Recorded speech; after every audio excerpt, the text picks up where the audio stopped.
정말 어이없는 실수죠. 영 하나 잘못 써서 돈을 벌기도 힘든데 약 1억에 가까운 돈을 몰수당한 겁니다.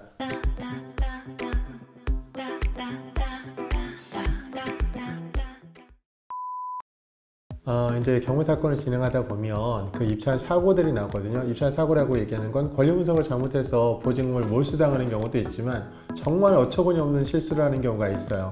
그게 입찰가에서 내가 0을 하나 더 쓰는 경우, 즉 숫자 기입을 잘못하는 경우, 이 경우에도 입찰 보증금을 몰수당합니다. 오늘은 그 경우 수에 대해서 지금 예제가 두 가지가 있거든요. 그 두 가지를 한번 보고 제가 설명을 해드리도록 하겠습니다.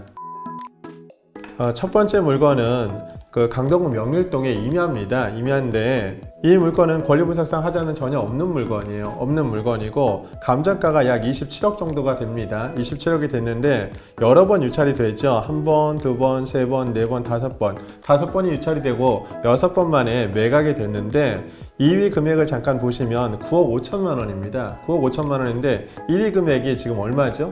92억 5천입니다.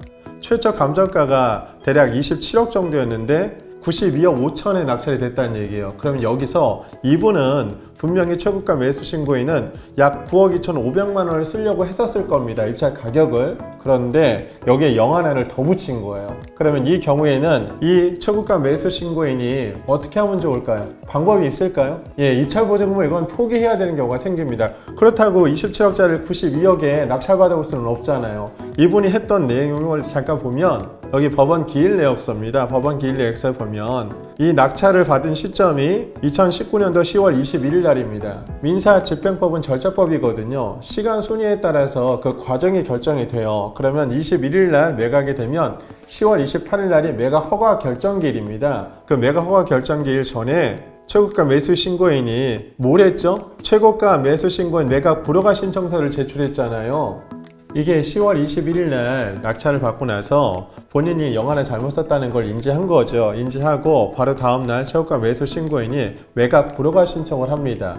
그럼에도 불구하고 일주일 뒤에 매각 허가 결정이 납니다. 민사집행법상의 매각 불허가 결정 사유에 해당이 되지 않기 때문에 결국은 기각이 됐고 법원에서는 최고가 매수 신고인한테 언제까지 대금을 납부하라고 대금 지급 기한 통지서를 발송을 하게 됩니다. 그러면 이 경우에 최고가 매수 신고인이 과연 92억이라는 낙찰 금액을 납부할까요?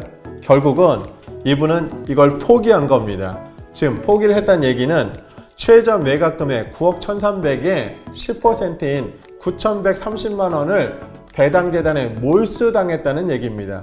정말 어이없는 실수죠. 0 하나 잘못 써서 돈을 벌기도 힘든데 1억이라는 돈, 약 1억에 가까운 돈을 몰수당한 겁니다. 그러면 이분들 같은 경우는 본인이 0 하나 잘못 써서 자기 재산을 지키지 못한 거죠.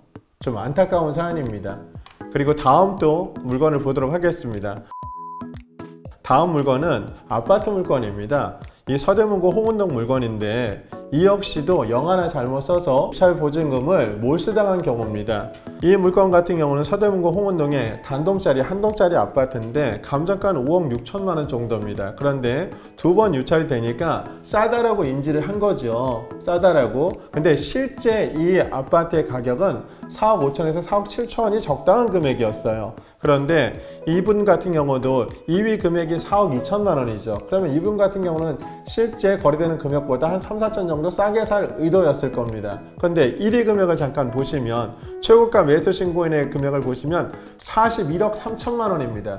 지금 이분 같은 경우는 원래 4억 1,300 정도를 쓰려고 했었을 거예요. 그러면 4억 2,100 쓰신 분보다 입찰 가격이 낮기 때문에 폐차를 했겠죠. 근데 이분 같은 경우도 0 하나 잘못 써서 즉 41억 3천만 원의 낙찰을 받은 꼴입니다. 지금 이분 같은 경우도 10월 29일 날 매각이 되고 바로 법원에 최고가 매수 신고인이 매각 허가 결정에 대한 즉시 항고, 그리고 그 전에는 불허가 신청을 했습니다. 이 경우도 앞에 임야처럼 민사집행법상의 매각 불허가 결정 사유가 아니에요. 그렇기 때문에 이분 같은 경우도 입찰 보증금 최저 매각 금액 3억 6,200만 원의 10%인 3,620만 원을 배당 재단에 몰수당한 겁니다. 그러면 이런 어이없는 실수를 하지 않으려면 방법은 딱 하나예요. 어떤 거냐? 미리 기일 입찰표를 작성을 해서 내가 적정한 입찰가에 썼는지 재차 확인하는 작업이 필요한 겁니다. 이 확인하는 작업만 제대로 했다면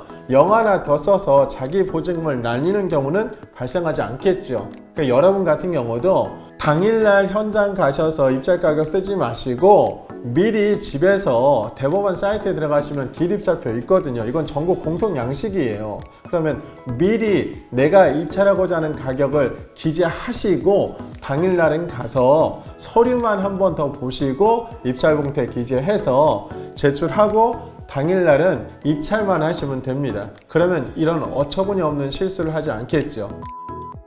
경매 사건의 진행을 하다 보면 재매각 사건이라는 것이 있어요. 재매각 사건은 낙찰자가 낙찰 대금을 납부하지 않아서 자기 입찰 보증금이 몰수된 경우들입니다. 지금 이 물건처럼 이 두 가지 물건처럼 어이없게 0 하나 더 써서 숫자 하나 잘못 써서 보증금을 날리는 경우도 있고 임차인의 권리 분석을 제대로 잘 못해서 자기의 보증금을 날리는 경우도 있습니다. 앞으로는 이런 사례들에 대해서 순차적으로 설명을 해 나가도록 하겠습니다. 오늘 여기까지 할게요.